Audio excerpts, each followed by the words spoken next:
we'll keep going, okay? So let's talk about how do you build wealth, the nitty gritty. So this is the second half of our talk. We are going to first, now, this is what we call a financial pyramid. And this is how we're kind of separating our talk with Dr. Ganitano. So there are 3 phases to building wealth. The first phase is called the protection phase. This is preventing money from being taken away from you. Even before you start making money, you have to realize that money can be taken away from you. And so we need to protect the money that you're about to earn. And that's what I'll be focusing the rest of my talk on.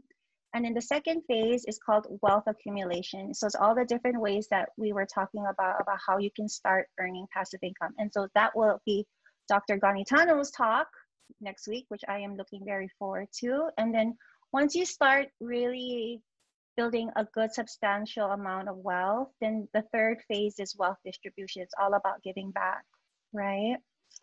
So first of all, the base / foundation of wealth building is protection. So before you even start earning money, you need to prevent money from being taken away from you. Who would have ever thought about that? So there are 3 parts to protecting your wealth and preventing you from not being able to grow it. So debt management, emergency fund, and asset protection. So let's talk about debt management. Okay, super simple, right? Pay off current bad debt and avoid getting more bad debt. So step 2, avoiding more bad debt is very simple. Live within your means, budget your finances, and if you're gonna buy luxury items, please buy them in cash. Don't put them on credit card. If you're gonna put them on credit card, you have to be ready to pay that off the next month. So good debt, bad debt. Good debt are things that will grow in value over time and make your money, or investing into something that you know in the long run will help you earn more money. And you have to do this within your means. You can't over leverage your money, meaning you can't like start putting all your extra money into things that are necessarily the safest types of investments. So do it safely. So for example, mortgages are a type of good debt. Yeah. School loans can be a good debt because you're investing in yourself to make you a more valuable person in the community. But at the same time, if your interest rates are too high and you let them go on too long, school debts could also be in the bad debt column. Bad debt, on the other hand, are liabilities that will not help you earn extra income or not help you increase your net worth, such as car loans, unless it's like one of those vintagey cars, yeah. Credit cards, store credit cards, don't fall for all of those free credit cards that they're gonna keep sending you in the mail, or you know, the store employees keep asking you, do you wanna sign up for a credit card today? No, don't do it. And if you borrow cash from your credit card, that's called a cash advance. And so that's also another form of bad debt, because when you borrow cash off your credit card, those interest rates are like 15 to 20%. So you're really borrowing at a high expense. So try not to do that. So when it comes to credit cards, please, please, please don't get carried away with unnecessary spending and rack up your credit card bills. They have crazy amounts of high interest. And when you're paying your bill monthly, if you're paying the minimum, you're hardly making a dent in your principal. You'll just be paying interest for a very long time.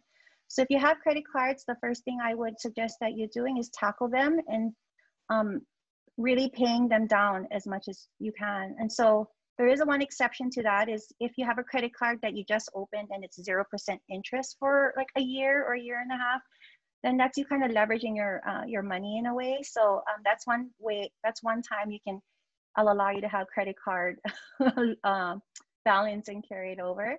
And then if it's not in a 0% introductory promotion, make it a habit to pay your credit card off in full every month. I cannot express how that's a really good habit to build when it comes to finances.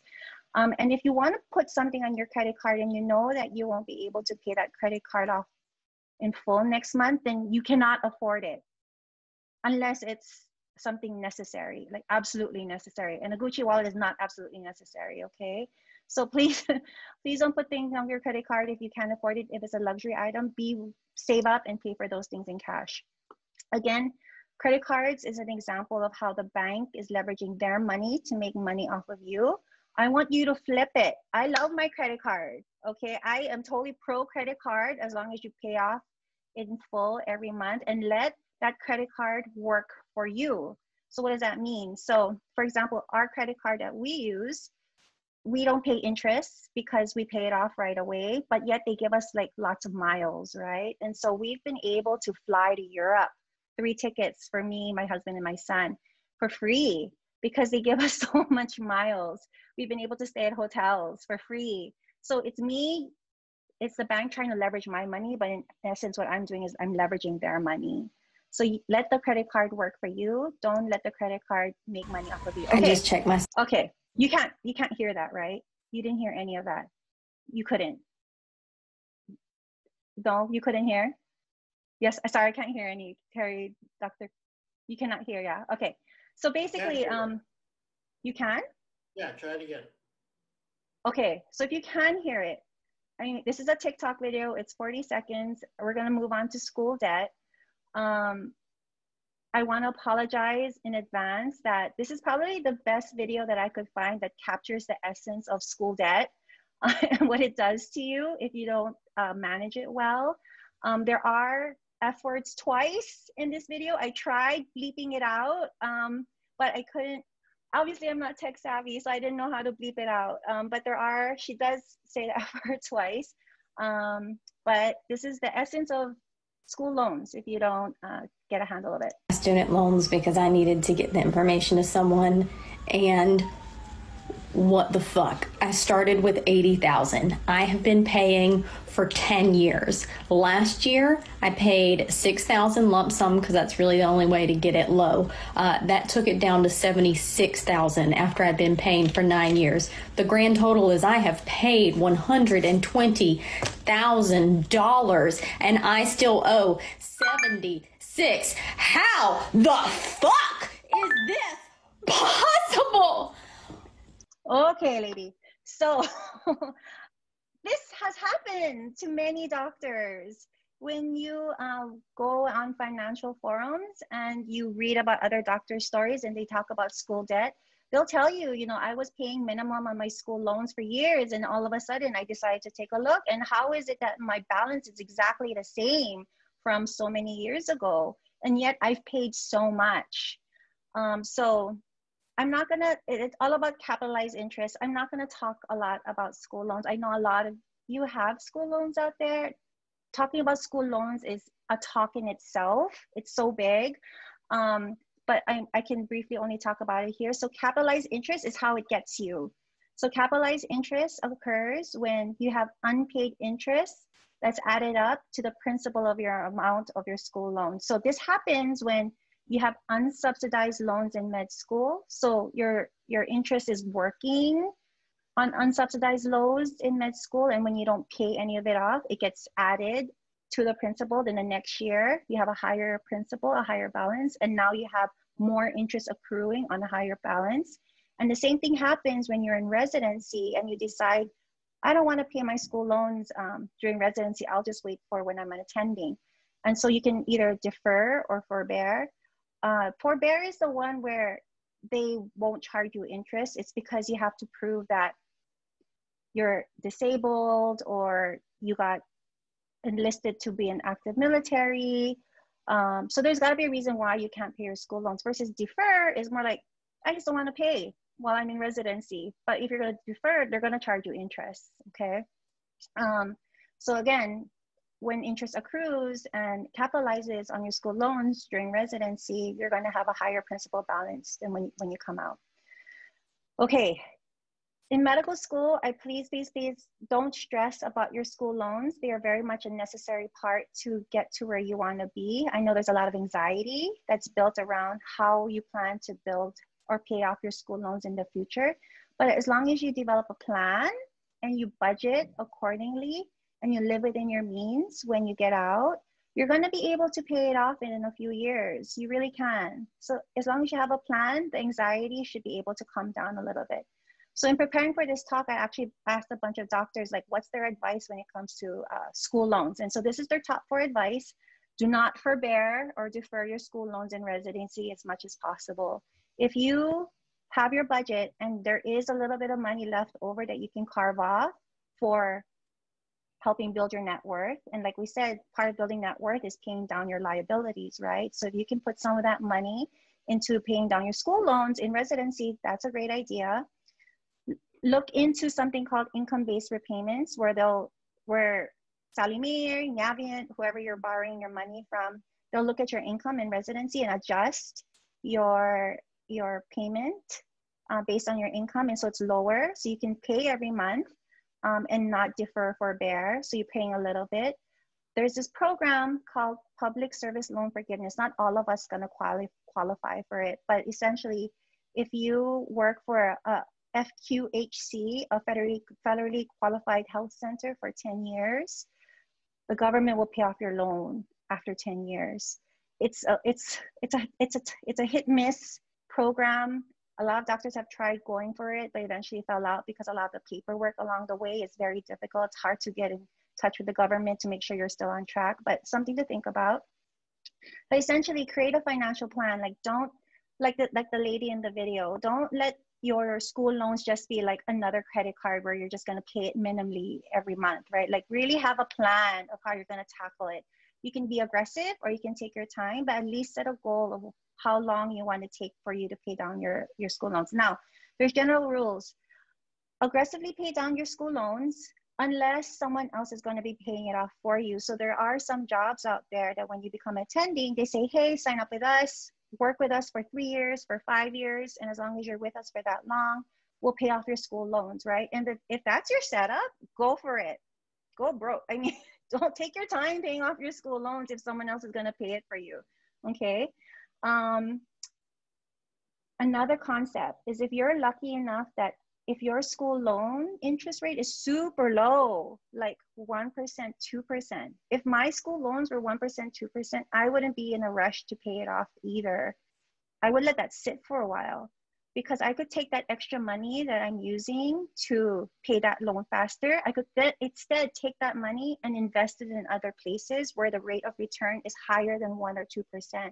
And so that money will actually be working stronger for me if investing rather than paying out debt. Okay, so that's something to think about. High interest rate is probably something along the lines of like 5%, definitely 6, 7%. That's the kind of when you're starting to think about like, I really need to start bringing down those debts faster. And balance your financial plan with debt pay down versus asset building. This is something I think Dr. Ganitano was referring to that question, like should you pay down your loans versus investing, right? So that's all I'm going to say about school loans. There's a great video on the AMC website. This is the link that I'll share with you later, right here, on all the different ways that you can finance your school loans. And they do talk about the public service loan forgiveness here also if you wanted to learn more. So I just wanted to share with you how my husband and I tackled our school debt. There's a famous financial advisor, and I don't know if any of you have heard of him yet. His name is Dave Ramsey. His name comes up a lot in a lot of financial spaces, and he developed something called the 7 baby steps. And step 2 of this baby step is using the debt snowball method to pay off your loans. And this is what we did, and it worked for us, okay? So what you do is you list all your different loans from smallest to biggest based on the amount. So A is your smallest loan amount, and D is your 4th largest loan amount. You pay minimums on all of them, except the smallest. Whatever extra cash you have, you throw it into debt A. And once debt A is paid off, all that money that you were using to debt A now gets thrown into debt B. And then now when debt B gets all paid off, goes into C, et cetera, et cetera. You start paying off those school loans pretty quickly when you take this, the debt snowball method. I remember like when I was looking at my Sally Mae, it was like a list of 10 loans, right? It was based on when you took it out, what year you took it out, is it subsidized, is it unsubsidized? So I had like a long list of loans. So this is what we did. We just basically listed them and attacked them based on the amount. So that's one way to attack your school loans. Okay, that's all I'm saying about school loans. Ask us questions if you have any. We're gonna go into emergency fund, which is something that even medical students, hopefully you have a little bit of. Emergency fund is having, so emergency fund is actually Dave Ramsey's baby step 1. he suggests only having $1,000. I actually think in Hawaii that's not realistic. But having an emergency fund is having 3 to 6 months worth of expenses, right? Everything that you're having to pay for every month, sitting in an account that is easily and quickly accessible in case of an emergency. So it's a bank account with money that's really not doing anything except to be there as backup money. So cases of an emergency include if you lose your job for whatever reason in residency or as an attending, if your car breaks down and it's a major repair, if there's a medical emergency and then you get hit with a huge medical bill, or if there's something that breaks in your house and you don't have money to pay for your stove or your washer dryer, you tap into your e-fund. We call it e-fund for short. And what this does by having this pool of money as emergency fund is you don't use your credit cards. You don't go into more debt. This helps you prevent you from going into debt by having an emergency fund. Okay, we're almost there, guys. Asset protection. Yeah. Asset protection is basically insuring you against financial catastrophes. And these are all the disability stuff. This is all the life insurance stuff. I know this is going to sound super like boring, but it is so important. It's so important. After you hear so many stories of your colleagues going through things in life, and you hear other people and what happened to them, you realize how much all of these different types of insurances are super important to your financial and family's health, okay? So for example, to insure you against death, you get life insurance. To insure against disability, you get disability insurance. Professional, right? If someone sues you at work, you have malpractice insurance. In your personal life outside of work, we have auto, home, rental, and I'll talk about umbrella insurance. Again, divorce, yeah, protecting you against divorce is a prenuptial agreement. I'm not going to say anything more about divorce and how that can affect your finances, but I'll say this, just make sure you choose your partner wisely. Make sure that you two are on the similar wavelength about how you view money and how you spend money. And before you get married, make sure that all your debts on both sides are open and out in the air. On one of the financial blogs, a doctor shared with us that after she married her husband, he was like, oh, by the way, I have $50,000 in credit card debt, by the way, after they got married to a doctor. So just be careful with that. And, you know, prenuptial agreement to protect yourself and your hard-earned money. And then a legacy is something called estate planning, which is something that down in the future. Okay, so let's move on to life insurance. That's the first one, okay? So how many of you have crossed this crosswalk? How many of you have used it to go to Ala Moana or go to Starbucks, right? This is a very familiar crosswalk to all of us. In 2019, Dr. Travis Lau, who's a very beloved local anesthesiologist, was at that crosswalk right here. And then he was gonna go jogging at Ala Moana Beach. Some of you may know this story. Because he's an avid runner, he was preparing to do the marathon when a 27-year-old who was running away from the cops crashed into him and 2 other pedestrians, basically killing the 3 of them. And very quickly, just like that, you know, life changes. And he left behind his wife. Yeah, so, you know, being in medicine, we know the story of how fleeting life is, how quickly things can change for us. And so don't think that we're not invincible to that either, right? That can easily happen to us. So life insurance, really quickly, it leaves money to your family behind if you die. If anyone in your family financially relies on you, or if you dying leads to a financial burden on someone, to like your spouse or your children, your parents, you should get life insurance. You need enough coverage. The policy should be big enough to cover mortgages, student loans, taking care of your kids until they finish school, any funeral costs. And if your spouse has to stop working for a while to help, you know, grieve and whatnot, you want to help make sure that his or her income is supplemented with life insurance. Dr. Koyanagi is going to go into this more about why it's super important for women to make sure they get life insurance before getting pregnant. And then life insurance, can you hear me? I'm echoing in myself. Am I echoing on your guys' end too? No, okay. So life insurance can get very expensive, yeah. But the cheapest time when life insurance is gonna be in your life is to get it when you're young and healthy. So the insurance rates, or how much you're gonna pay, or what we call premium, is dependent on how soon they think you're gonna die. If they think you're gonna die super soon, your policy is gonna be very expensive. If they think you're going to live a very long time, then your policy is going to be a lot cheaper. So it's going to be super expensive for the older male. Males tend to die sooner than women, who has health problems, who smokes, who has like some family history that's concerning, and they have risky behavior such as race car driving, jumping out of airplanes, deep sea scuba diving. Anything that you might do that's a hobby that's considered risky will actually increase the price of your policy. Okay, I know this slide is boring, but remember when I talked to you about potentially being a financial target to other people once you become a doctor? This is where they'll probably get you, okay? There's going to be a lot of people that are going to come to you and try to sell you life insurance policies. And there's two types of life insurance policies: term insurance, and basically everything else except term insurance. There's different words. There's whole life insurance, universal policies, permanent life policies. But basically, if there's anything that I need you to take away from this slide, is you need to get term insurance. Term insurance, buy term insurance, okay? And you don't have to get whole life yet. This you don't have to buy right away. But term insurance is basically like having a car insurance where you pay monthly or you pay annually, and then it's for a set amount of time, for 10 years, 20 years, 30 years, that this policy will stay active. And you don't get anything out of it. Basically, it says, when you die, I want my family to get $1 million, right? That's it. Versus whole life, it's a little bit more complicated. It's a lot more expensive, like a lot more expensive. It never expires. So term will expire at some point. You don't need it till the end of your life, because by the time you die, hopefully in your 60s, you would have developed other assets that you can pass on to your family.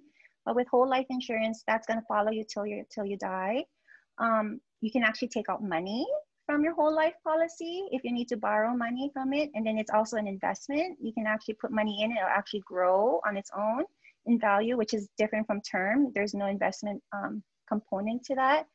So a lot of doctors, they actually get whole life insurance more as an investment tool rather than for the life insurance part. So there's no rush to get a whole life insurance policy. But once you get out and you're a doctor, you really need to get term insurance, okay?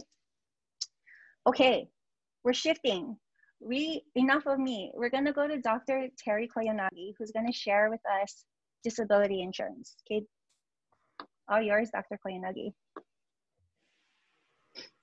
Hey, bear with me. I'm not tech savvy at all. Can you see this? Okay. So disability insurance. Why do I need it? What the heck is it anyway? It actually. Okay. So a little bit about my story. I graduated with Dr. Abinsay from JABSOM. I did a family medicine residency program for 3 years.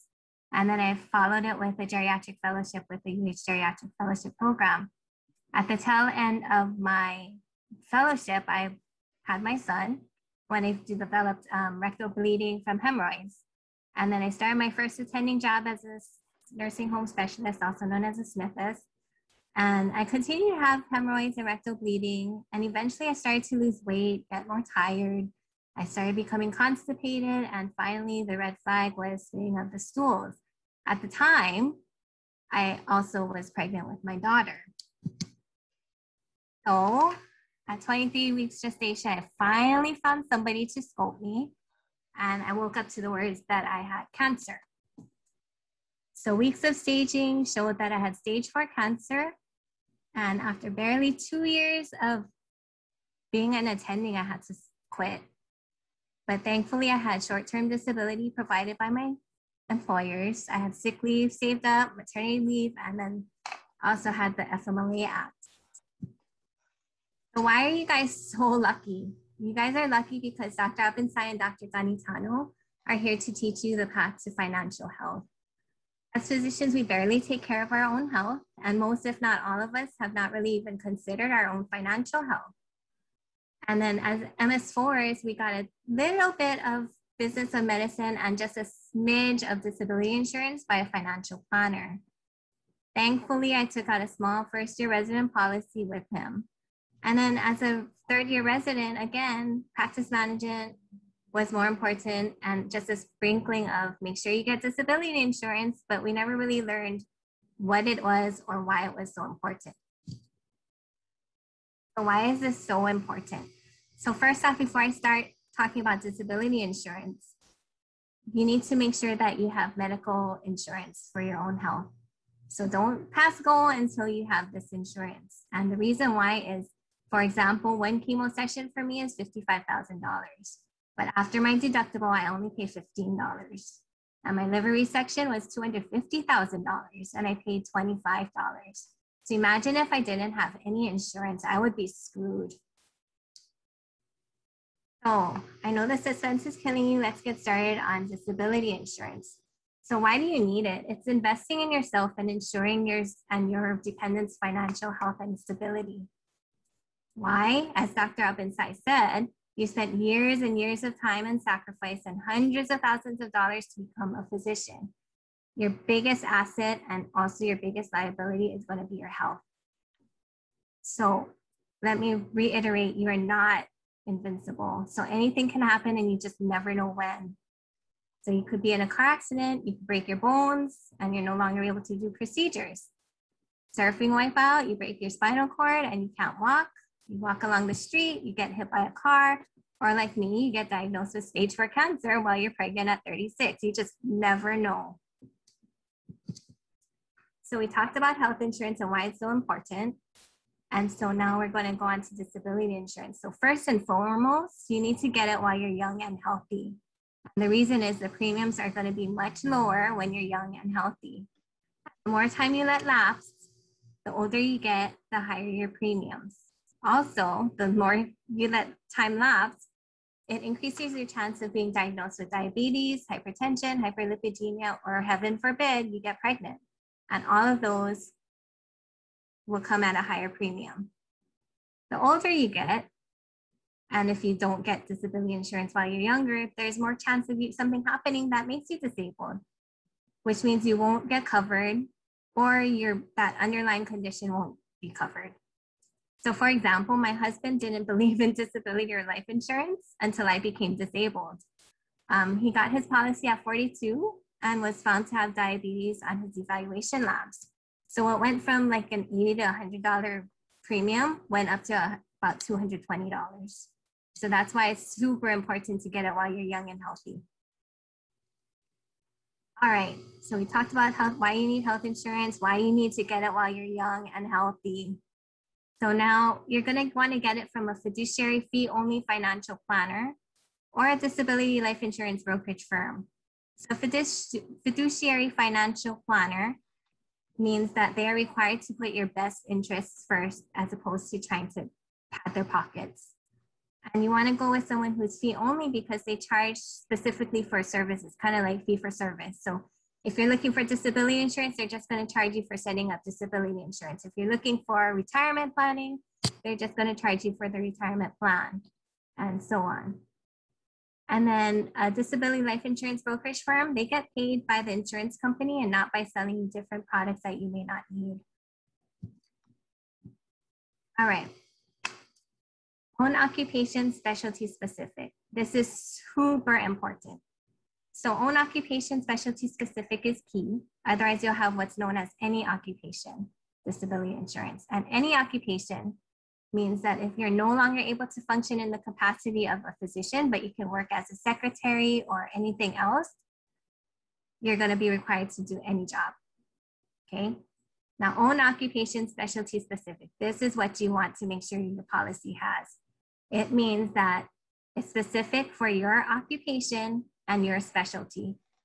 So for example, if you're a family medicine or internist and you can't perform in your role anymore, you still qualify for benefits, even if you could be a story greeter, a health coach, or a consultant. And so also, if you're an OBGYN, for an example, I know one that suffered a bad shoulder injury and she could no longer deliver babies, but she could still see patients, she could still do gyne procedures, and she still got her benefits because she could no longer do that component of obstetrics. And orthopedics, in another example, if you suffered an injury or you have rheumatoid arthritis and can no longer do surgeries, you can still do clinical evaluations and get benefits, or do a side gig and get benefits. Why is this Own occupation, specialty specific, so important. You get reimbursed for clinical evaluations, right? But if you also do procedures or surgeries, you also get reimbursed for those, which brings in more revenue. The procedures do, right? And the surgeries. So if you don't have specialty specific own occupation disability, and you can no longer do those procedures and surgeries, that is a huge loss of your revenue.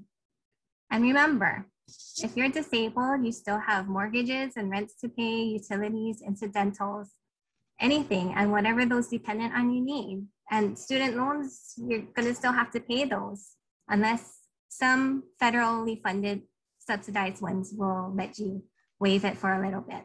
But you're still gonna have all these financial responsibilities that you're gonna need to take care of. So there are two types of disability insurances, and just so you know, both of them, typically the benefit amount is usually 60% of your salary listed on your policy. So you need to remember to keep updating your policy with each pay bump. So there's two I mentioned, individual disability, and this is the one you want to get. And there's also group disability. Individual disability insurance. This is the one you need to get because you pay for the premiums. And if you're young and healthy, the premium should be a lot lower. It also follows you wherever you go. So if you move, if you change jobs, it'll follow you until you're 65 to 67 years old, as long as you don't let your payments lapse. And again, it's 60%, usually 60% of the salary listed on your policy. So again, you need to make sure you keep updating your salary. And then the one that you got, the own occupation specialty specific, also follows you until you're 65 to 67 years old. And it does not take into account other forms of income, like alimony, side gigs, Social Security disability. It doesn't take into account of those for your payout, your benefit payout. And because you pay the premium, it's not taxable. Whereas in group disability, this one has a lot more restrictions. It's usually employer funded. And I mean, some will have employee pay the premium, but the benefits are usually similar to individual disability, but most are usually employer funded. And this one does not follow you to your next job because it's tied to your current job. So for example, like for me, I became disabled. I used up all my leave, my FMLA, and I was terminated. And then so say I got better and I could work again, but now I'm with a different employer. I am no longer covered by disability insurance from that group because it's tied to that previous employer.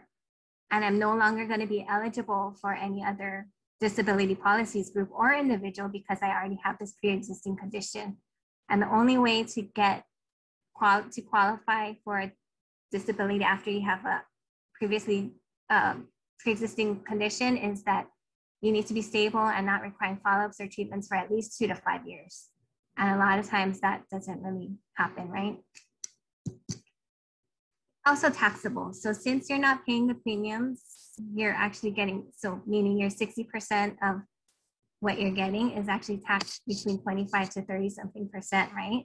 And so it's gonna feel like you're only receiving like 30% of what you should be getting. They also take into account all forms of income. So Social Security, disability income, alimony, any other side forms of income. And they cap it so that your total income is 60%.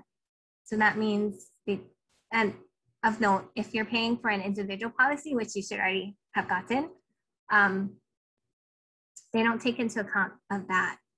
But basically, they take into account all the other forms of your income and they subtract it from what they're going to pay you so that their cap is, your income cap is 60%. And so you want to make sure you read your policies of life insurance, disability insurance, every single policy.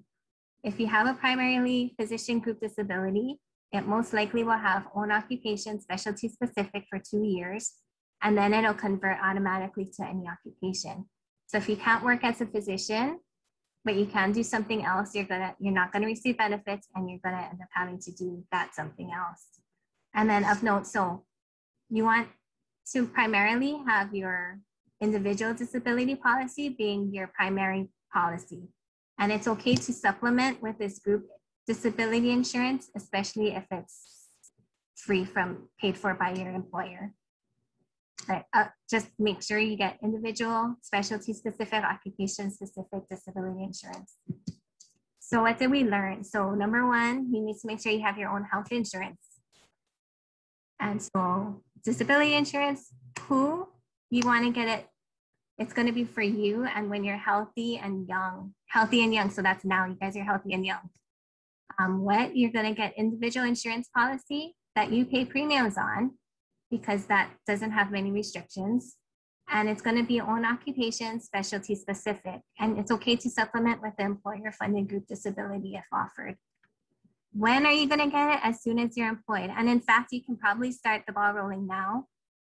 You can find your financial planner or your brokerage firm and start the application and evaluation process. And once you get your contract from your residency program that states your salary, you can just update your person and then you'll be all set. And the most important thing you need to remember is to update each time your salary increases, especially when you go from resident to attending.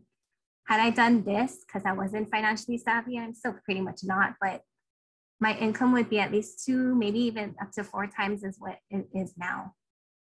So where do you get it from again? You get it from a disability life insurance brokerage firm or a fiduciary fee-only financial planner. And why do you do this? Because you're protecting the investment in your time, your money, the lost retirement potential, your sacrifices, your dependence, your financial health and stability, because you never ever know when life becomes effed up beyond all recognition. Okay, so if you have any questions, now's the time. And then this is a list of recommended readings. That's about it. I'm gonna stop sharing.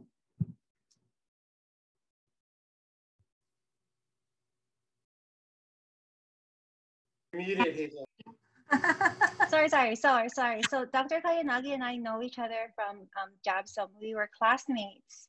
We were the same graduating JABSOM class. So thank you, Dr. Koyanagi, for being here. You know, we knew Terry before all this happened. We knew she was pregnant, and then when the news hit, it devastated our class. So thank you.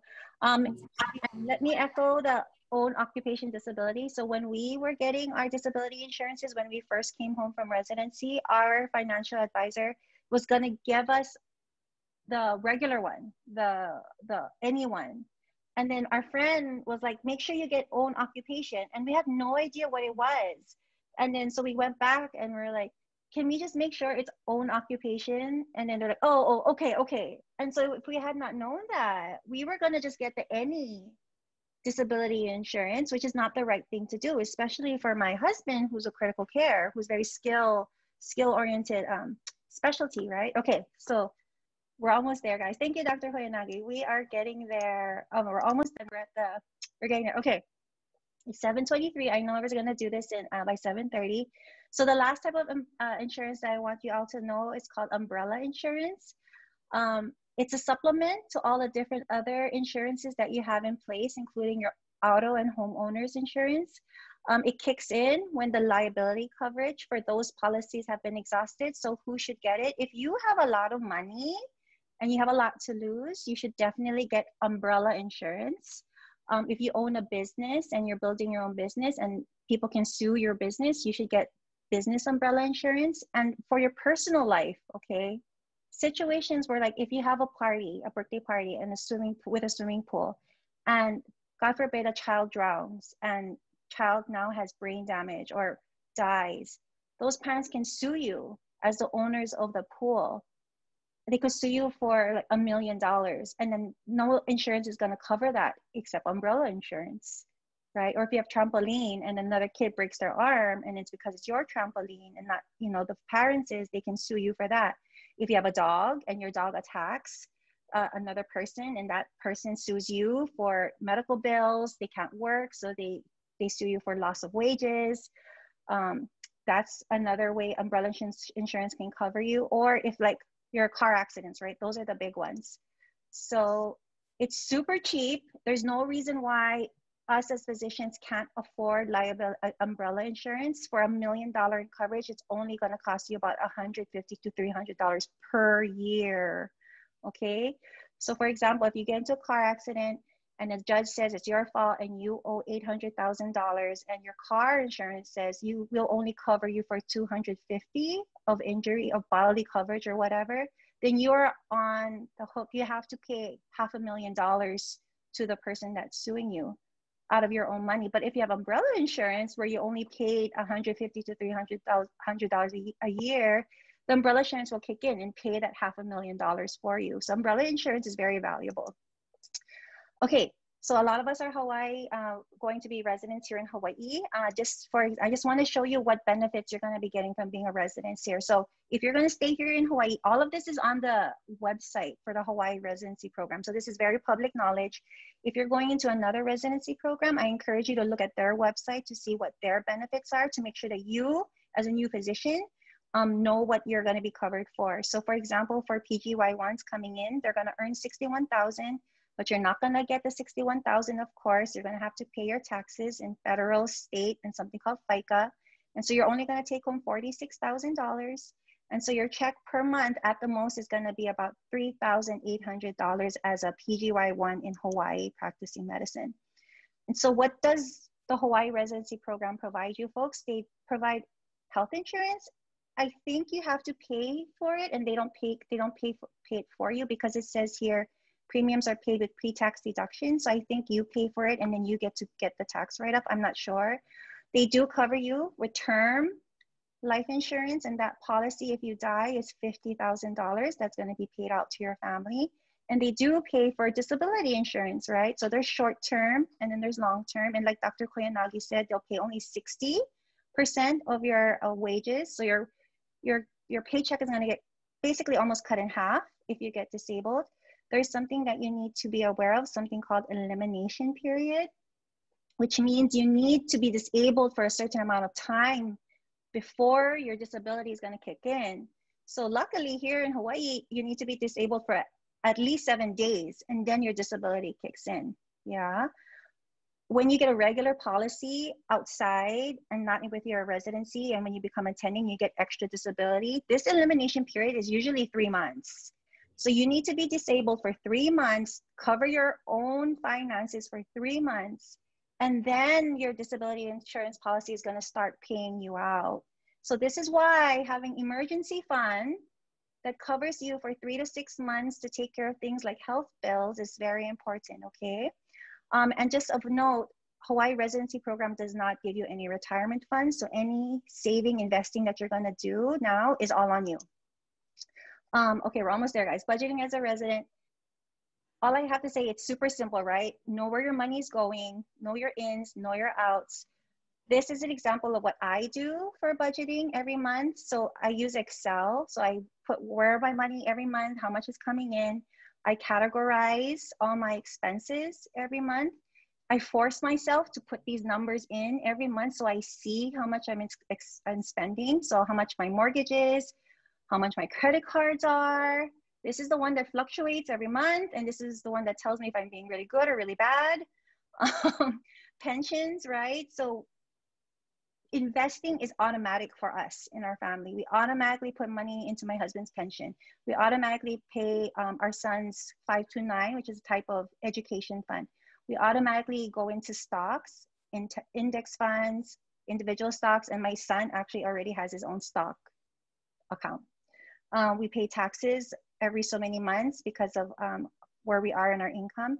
And I want you to see, this is legit. This is actually our column for our disability and life insurances. This is how much we pay every month.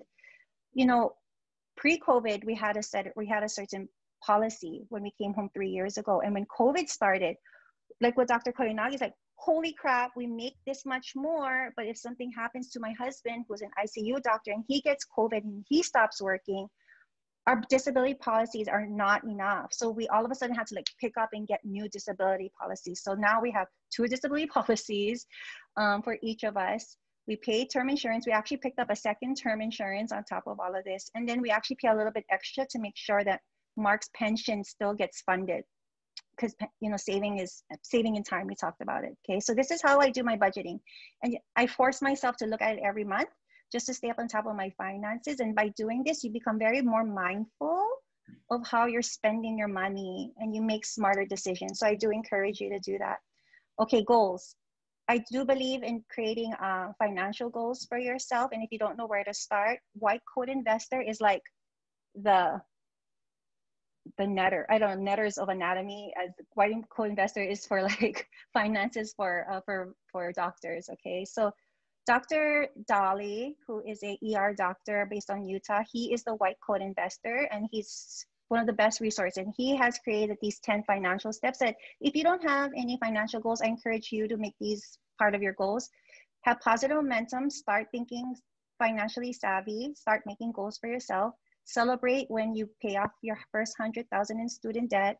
When you become zero net worth, that's another thing to celebrate. When you pay off your student loans, when you pay off your car with cash, when your net worth becomes $500,000, it's another reason to celebrate. When you have accumulated $1 million in assets, when you pay off your mortgage, and then when you have lean financial independence, meaning you have enough money in passive income, that's like a comfortable life. But if you want like a super amazing, I'm gonna go fly first class, I'm gonna go stay in the like best hotel rooms, and you want something fat financial independence where you want to take that equation and times it by 40. I'm sorry guys, I know it's 7:31, we're almost there. Examples of goal setting: paying off your credit cards in 6 months. I'm going to pay off my school loans in 3 to 5 years. I'm going to set a certain amount of my income for savings every month. I'm going to reach financial independence by 55. I'm going to treat myself and buy that nice car when I hit $1 million net worth.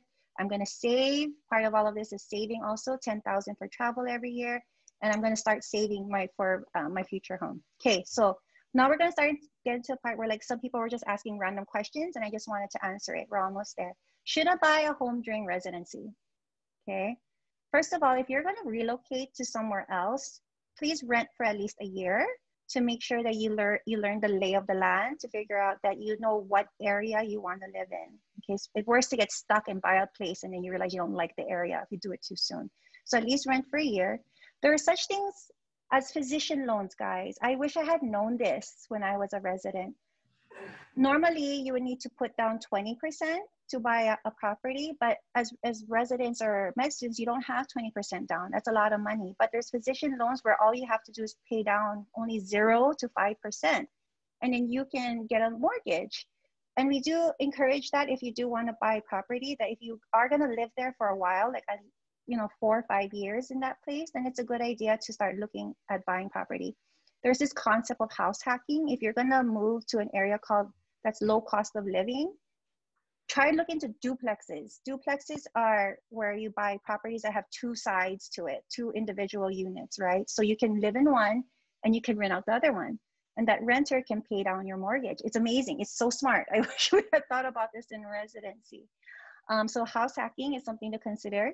As a general rule, you can probably afford 30% of your gross income to go towards housing. So if you're wondering how much can I afford? If you're going to buy property in residency, the most important thing is make sure you have an exit plan. It's one thing to buy it, but are you going to be there in 3 years? Are you going to be there in 5 years?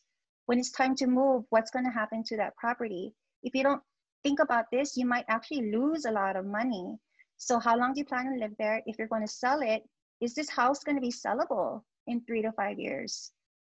If you're planning on renting it, is the rent that you could probably get for it going to cover your mortgage? So you have to think about these things, okay? So don't just buy, think about what's the exit strategy.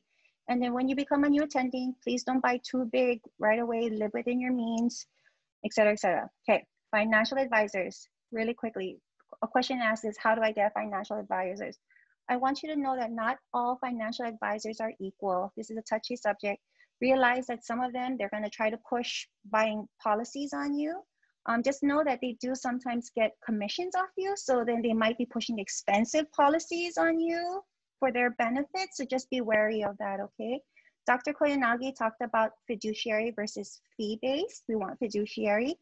And then when you ask them, how do you get paid, Mr. or Mrs. Financial Advisor? They might tell you, well, We charge you 1% of your AUM. AUM stands for all the assets under their management, meaning if they're managing your pension, all the money that you're using for retirement, and if your pension is $100,000 and we charge you 1%, then every year they're going to take 1% of the total value of your pension. Okay, so as your pension grows, they're going to get more and more money off of you. So my opinion on what's make good financial advisors, they need to be easy to get along with, and they need to be approachable. They're going to be like your soundboard when it comes to any financial decisions that you make in life. So they got to be people that you're comfortable with.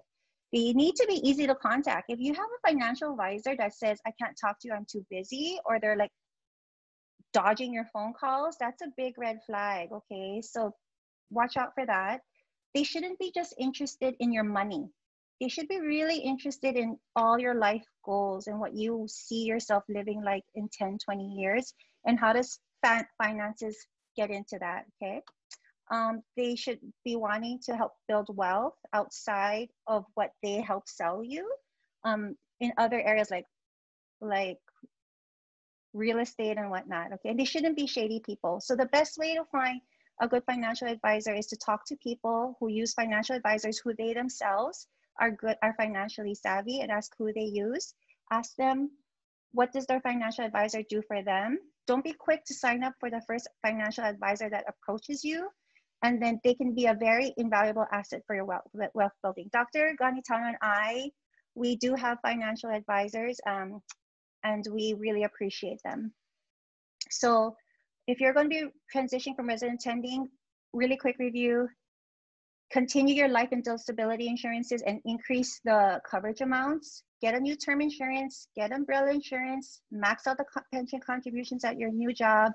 Don't buy that nice house right away. Update your financial goals and create a plan.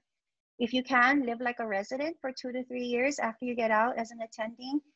Continue to live off that small salary while paying down debts and investing the rest. If you never really saw it or experienced that extra money and you're just used to putting it into investments right away, you won't miss it.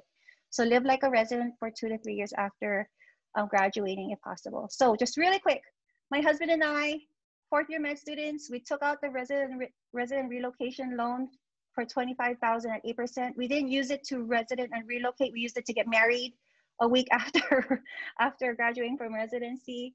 We paid rent for $1,200 in LA. We bought a new truck.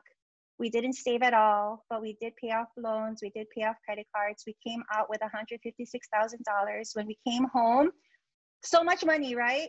We paid $3,200 to live in Kaka'ako for rent. I bought all of our furniture at Inspiration. I spent $10,000 on 3 damn rugs, and my husband leased a BMW, and we were paying $1,000 a month. We traveled a ton, and then I got pregnant, and then I found this financial group, and there was a post like this: what was the dumbest financial move that I ever made? I realized I was making a lot of financial dumb moves. It led me to the White Coat Investor book, which changed my life. So we paid off our loans in 5 months using Debt Snowball. We stopped renting. We bought our own place. This is the view of where we live now. We turned in that BMW lease, and we bought a Tesla in cash. We continue to travel. That's a video of my son eating A5 Wagyu in Japan. And now transitioning to setting up for Dr. Ganitano's talk. We invest a lot. This is all automatic for us. We invest into Roth IRAs, we invest into index funds, we invest into individual stocks. And as we go from left to right, this is more and more risky, okay, guys? So I don't recommend doing this now, but definitely the beginning stuff. We do crypto. We do maximize our pensions. And then my husband and I, we now are dabbing in rentals. So today we actually closed on our 3rd rental unit in Hawaii. And I just want you to know that after we put this up for rent, the amount of money that we're making from rent from these 3 is actually equal to one of my paychecks, okay? So that's passive income, yeah? Checklist, balance. This is our why we do this, by our son. And then these are our these are what I use for resources, and thank you. So that's how you can reach me for more questions. And I'll leave you with this. Okay, 7:39. I'm so sorry, guys, it took so long. Dr. Ganitano, anything There's else? still questions. Yep. To ask you. Number one, let's see. why would you snowball based on amount of loan versus paying on interest rate? Okay, so when it comes to paying off your school loans, there's two ways you can do it. You can do it based on amount, or you can do it based on interest rate. There's no wrong answer. You can go either way. You could do it based on tackling the ones with the highest interest rate first, and that's okay. Going the debt snowball way, it's more psychological. When you can see yourself knocking off loans one by one faster, you feel more efficient, you feel more effective, and that's why we chose to do that. But there's no right or wrong answer with that. Another question was, how can you build your credit score outside of credit cards? Credit score, I think, so credit scores, right, are just a reflection of how good you are at handling debt. But you have to take on debt though. You got to take on debt, actually. So in order to build your credit score, they want you to take on debt and then show that you can pay that off monthly. So then there's other ways to build debt, right? Buying a house, buying a car, other loans. And so, I mean, those are other ways. And then when you take them on, just make sure you're good about paying them every month. But make sure good versus bad debt, yeah? And then another question, and I could potentially answer, is do you need to have a malpractice insurance beyond what you have at work? Mm-hmm. But I'll answer that. As someone that unfortunately got sued, you find out that people are going to sue you for what they think is the maximum, but to be honest, your insurance companies actually cover you for way more than they say. So they tell you your maximum is 3 million. They could probably find another 3 million in addition to that to cover your malpractice. But he said in theory, you can get sued for more than your malpractice, but in reality, you don't have to worry too much about asset protection regarding beyond your limit, because it's really rare that someone's going to actually sue you for more than your limit in reality. So. Anything else? Nope. Okay. Well, thank you, everyone. We hope you come and join us on Tuesday. I'm so sorry that took a little bit longer, but Dr. Gayantano will be taking us on actually how to build that wealth. We talked about how to protect it. He'll talk about how to build it. Same Zoom link next week, Tuesday at 6 o'clock. Okay? Thank you.